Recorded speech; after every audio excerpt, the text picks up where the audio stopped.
Hey there, everyone. Dr. Peterson here with Regions EMS for another COVID update. Now, it's been a while, but today is Thursday, June 25th, 2020. I think our last update was towards the end of May, so it's been about a month. That may be a good thing, considering that not much has happened or changed in the last 30 days, but we figured it's time to get out in front of you again and just let you know that we're still here, we're still tracking things, and just a few reminders. One thing to note is that our education team is back, so we will be working on our CME plan, our case review plan. We'll be communicating that with your agency leaders. Some of it may be online, it may be a hybrid model. We're still working on all of the details for that. And then also, as usual, the ECMO team is still open, so call the number on your screen if you have a patient you think might be eligible for ECMO. We're working on a way to get ECMO back into Regions Hospital, but that's not here yet, hopefully in the near future. So for now, talk to the ECMO doc 24/7. They'll direct you to the University of Minnesota if they believe your patient might be a good candidate. We've had some good cases in the last few months too, in spite of the pandemic. So ECMO is still up and running and still a very good option for those refractory VFib patients. Let's look at some data, bring yourselves up to speed here. Worldwide, about 9.5 million confirmed cases with 483,000 deaths. A lot bigger than last time we talked. Here in the United States, just under a third of the worldwide cases, 2.3 million confirmed cases with 121,000 deaths.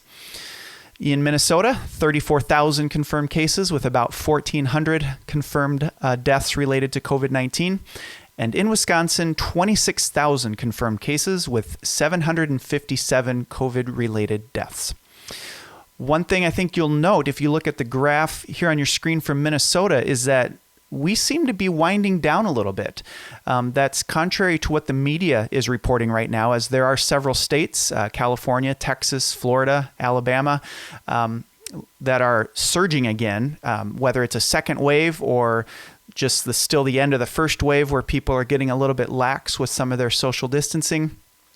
But we're not seeing that here in Minnesota. We've definitely hit our peak several weeks ago, even though the model said we should have been hitting the peak right around today. That clearly happened several weeks ago. So that's a good thing, but we need to stay vigilant because we don't know what's going to happen. You can look at any number of models and they don't mean a thing. None of the modeling has really played out close to what the model was. So I don't really put much stock into what predictions are going to happen because I just haven't seen that play out. We just don't have enough data on this virus to confidently make predictions, even though some people think that they can predict this. I guess we have to put some data out there, but just know that you really can't make too many decisions based on the models that are out there right now. So continue to be vigilant. We've done a good job with our PPE of limiting exposure to healthcare workers and to other patients. Being in healthcare actually has been shown to reduce your risk of becoming infected just because of all the PPE practices that we've been using. So continue that diligence with PPE. Get masks on all of your patients right away. Maintain social distancing whenever you can. Still encourage you to wear a mask around the station in between calls. You just never know who's going to test positive, and whether or not you were wearing a mask has a significant bearing on whether or not you will be quarantined or out of work for a while. So just encourage you. I know we're getting sick of this. We're getting tired. It's getting warmer outside. Nobody wants to wear a mask, but just remain diligent. We got to protect ourselves, protect our patients. We'll get through this. Okay? One new item that we can bring up is the concept of proning COVID patients. Proning meaning placing them on their side or their stomach. What we're seeing, and there's some good evidence on this, is that patients who are in some moderate or severe respiratory distress can be placed in a different position than on their back. And what that does with gravity, it redistributes the blood flow through the lungs to other parts of the lungs that may actually have better ability to exchange gas. We do this in the hospital sometimes with patients who are intubated. Obviously, it takes a lot of training and coordination to flip a patient onto their stomach when there's a lot of tubes and lines coming out of them. So I don't suggest you do that. But for the awake patient who might be in some mild, moderate, severe respiratory distress and cooperative, you could sure ask them to lay on their side or their stomach and see if that improves their oxygen saturations and their work of breathing. It's an interesting phenomenon, but like I said, there is good evidence that this does work.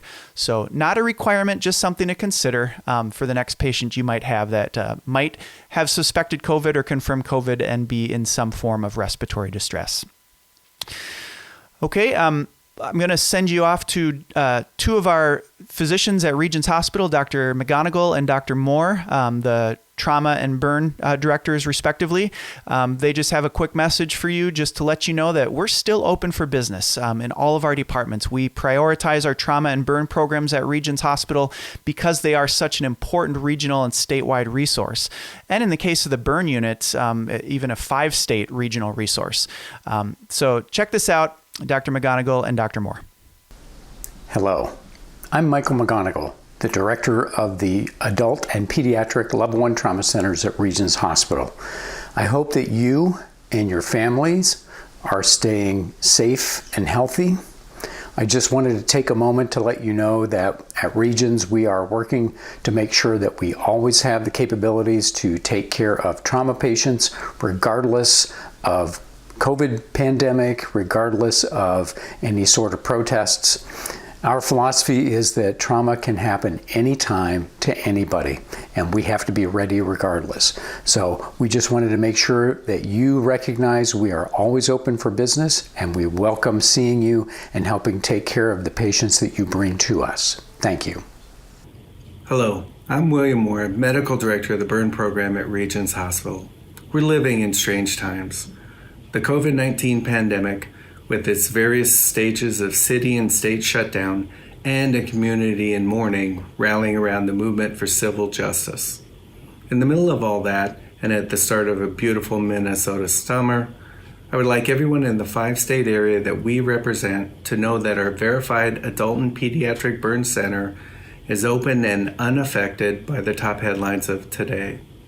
Our hospital has recognized the unique role that the burn center plays and has designated us COVID-free. Our burn unit and operating room are not hampered by furloughs, so the burn standard of care has not been affected. I want to wish everybody a happy, healthy, and safe summer. But if a burn injury occurs, from minor to life-threatening, know that the burn center is here for you. All right, that's all I have for today. We're not going to introduce a new trivia question this time because I don't know when we're going to be putting out another update. It'll depend on how things change, how things progress, and hopefully we'll get back to our usual monthly video updates here in the very near future. So regarding last month's trivia question, the question was, prior to COVID-19, how long were astronauts quarantined prior to launch? Had a number of submissions, typically in the 14 to 21 day range. And actually the official NASA protocol is 7 days. Astronauts would be tested, screened for medical conditions 10 days prior to launch, but the official quarantine would start 7 days prior to launch. Obviously, with this most recent launch of our astronauts to the International Space Station, they did a full 2-week quarantine just because of the nuances of the COVID-19 virus. But the official NASA protocol was 7 days. Thanks, everyone. Stay tuned to our website, regionsems.com, for the latest information, class schedules, anything you might need, and send us questions, comments, feedback to regionsems@healthpartners.com. We look forward to hearing from you. We'll talk to you again soon, but in the meantime, stay safe. Thanks for watching.